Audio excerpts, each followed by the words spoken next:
Hello అండి, ఈ వీడియోలో resistors are connected in series చూద్దాం.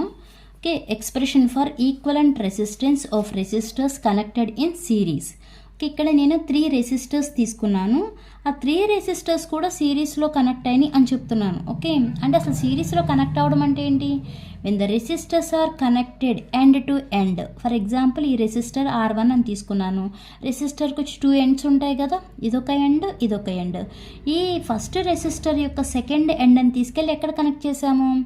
సెకండ్ రెసిస్టర్ యొక్క ఫస్ట్ ఎండ్కి కనెక్ట్ చేసాం. ఓకే, అలానే సెకండ్ రెసిస్టర్ యొక్క ఇది సెకండ్ ఎండ్ కదా, సెకండ్ ఎండ్ తీసుకెళ్ళి ఏం చేసాం? థర్డ్ రెసిస్టర్ యొక్క ఫస్ట్ ఎండ్కి కనెక్ట్ చేసాం. అంటే ఈ రెసిస్టర్స్ని ఎండ్ టు ఎండ్ కనెక్ట్ చేయడాన్ని మనం ఏమంటాము అంటే సిరీస్లో ఉన్నాయి అని చెప్తాం. ఓకే, ఇక్కడ ఎన్ని రెసిస్టర్స్ తీసుకున్నాము? 3 రెసిస్టర్స్ తీసుకున్నాం కదా. The 3 resistors are connected in series. Okay, అలానే ఇక్కడ ఏం అప్లై చేసాం? వోల్టేజ్ అప్లై చేసాం. ఎప్పుడైతే వోల్టేజ్ అప్లై చేస్తామో కరెంట్ అనేది ఫ్లో అవుతుంది కదా. బట్ సిరీస్ రెసిస్టర్స్లో కరెంట్ అనేది సేమ్ ఉంటుంది. ఓకే, సిరీస్ కాంబినేషన్లో కరెంట్ అనేది సేమ్ ఉంటుంది, వోల్టేజ్ అనేది డిఫరెంట్గా ఉంటుంది. అర్థమైందండి? సిరీస్లో అయితే కరెంట్ అనేది కామన్గా ఉంటుంది, వోల్టేజ్ అనేది డిఫరెంట్గా ఉంటుంది. వోల్టేజ్ అనేది డిఫరెంట్గా ఉండడం అంటే మీనింగ్ ఏంటి? ఇక్కడ ఏమో V1, V2, V3 అని రాసాం. అంటే R1, R2, R3 రెసిస్టర్స్ అన్నీ సిరీస్లో కనెక్ట్ చేసాము.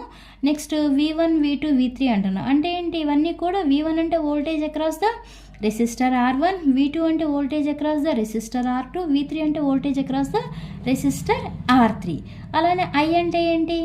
I అంటే current flowing in the circuit. అంటే ఈ సర్క్యూట్లో ఫ్లో అయ్యే కరెంట్ని I అంటాము. అలానే V అంటే అప్లైడ్ వోల్టేజ్. సిరీస్లో మనం ఏమన్నాము? కరెంట్ అనేది కామన్గా అంటే సేమ్ ఉంటుంది, వోల్టేజ్ అనేది డిఫరెంట్గా ఉంటుంది కాబట్టి. అండ్ V ఈక్వల్ టు అంటే the sum of the all these potentials అంటే V1, V2, V3 is equal to ఏమవుతుంది? అప్లైడ్ వోల్టేజ్ అవుతుంది. Okay, the sum of the all these potentials like V1, V2 and V3 will be equal to the applied voltage. అంటే V equal to ఏమని రాయొచ్చు మనం? V1 plus V2 plus V3 అని రాస్తాం. Okay, మనకి Ohm's law ఏంటండి? According to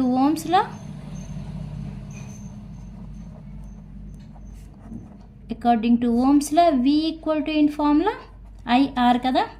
okay, ఇప్పుడు ఏం చేయాలి అంటే applying Ohm's law to each of the resistor. ఇక్కడ మనకి 3 రెసిస్టర్స్ ఉన్నాయి కదా, ప్రతి ఒక్క రెసిస్టర్కి కూడా మనం ఓమ్స్ లా అనేది అప్లై చేయాలి. Okay, apply Ohm's law to each of the resistor. Apply Ohm's law to each of the resistor. అంటే ఇప్పుడు ఏం రాయొచ్చు మనం? V1 ఈక్వల్ టు ఏం రాస్తాం? మనకు ఓమ్స్ లా అంటే V ఈక్వల్ టు IR కదా. ఇప్పుడు ఈచ్ రెసిస్టర్కి ఓమ్స్ లా అప్లై చేస్తున్నాం కాబట్టి V1 ఈక్వల్ టు ఏం రాస్తాం? IR1. V2 అంటే ఏం రాస్తాం? IR2. V3 అంటే ఏం రాస్తాం? IR3 అని రాస్తాం. కరెంట్ అనేది సేమ్, ఏం మారదు. ఓకే, వోల్టేజ్ మాత్రమే డిఫరెంట్గా ఉంటుంది కాబట్టి అందుకే IR1, IR2, IR3 అని రాశాను. ఇప్పుడు ఈ V1, V2, V3ని ఇక్కడ సబ్స్టిట్యూట్ చేయండి. అంటే V ఈక్వల్ టు ఏమని రాసాం మనం? V equal to V1 plus V2 plus V3 అన్నాం కదా. ఇప్పుడు V1 ప్లస్లో ఏమని రాయొచ్చు? IR1 plus IR2 plus IR3. ఇప్పుడు ఈ 3 టర్మ్స్లోంచి ఏది కామన్గా ఉంది మనకి? I అనేది కామన్గా ఉంది కదా, కామన్ తీయండి. కామన్ తీస్తే రిమైనింగ్ ఉన్నవి ఏంటి? R1 plus R2 plus R3 V. ఇక్కడ ఇంటూ ఉంది కాబట్టి ఈ ఐని తీసుకొస్తే బై అవుతుంది. V/I equal to R1 plus R2 plus R3. Okay, from ఓమ్స్లో ఇక్కడ V ఈక్వల్ టు IR రాసాం కదా. ఈ I ఇటు వస్తే ఏమవుతుంది? బై అవుతుంది. అంటే V/I ఈక్వల్ టు ఏముంది? ఇక్కడ R ఉంది. అంటే ఇప్పుడు మనం V/I ప్లస్లో ఏం రాయొచ్చు? R రాయొచ్చుగా. R equal to R1 plus R2 plus R3. అంటే దీన్నే మనం టోటల్ రెసిస్టెన్స్ అంటాం. RT equal to R1 plus R2 total resistance are equivalent resistance అని కూడా అనవచ్చు. అంటే మనం ఇప్పుడు రెసిస్టర్స్ని సిరీస్లో కనెక్ట్ చేస్తే మనకి ఫార్ములా ఎలా వస్తుంది, R1 + R2 + R3 అనే వస్తుంది. అలా n నెంబర్ ఆఫ్ రెసిస్టర్స్ తీసుకున్నారనుకోండి, ఇక్కడ నేను 3 రెసిస్టర్స్ తీసుకున్నాను కాబట్టి ఆ 3 రెసిస్టర్స్కి R1, R2, R3 అని వేసాను. RT = or R equivalent = అదే మీరు n నెంబర్ ఆఫ్ రెసిస్టర్స్ తీసుకుంటే ఏమవుతుంది, RT = R1 + R2 + R3 + and so on Rn అవుతుంది. n నెంబర్ ఆఫ్ రెసిస్టర్స్ అనేవి సిరీస్లో కనెక్ట్ చేస్తే. ఓకే, మీకు సిరీస్ కాంబినేషన్ అలాగే ప్యారలల్ కాంబినేషన్ ఇవి కూడా ఇంపార్టెంటే.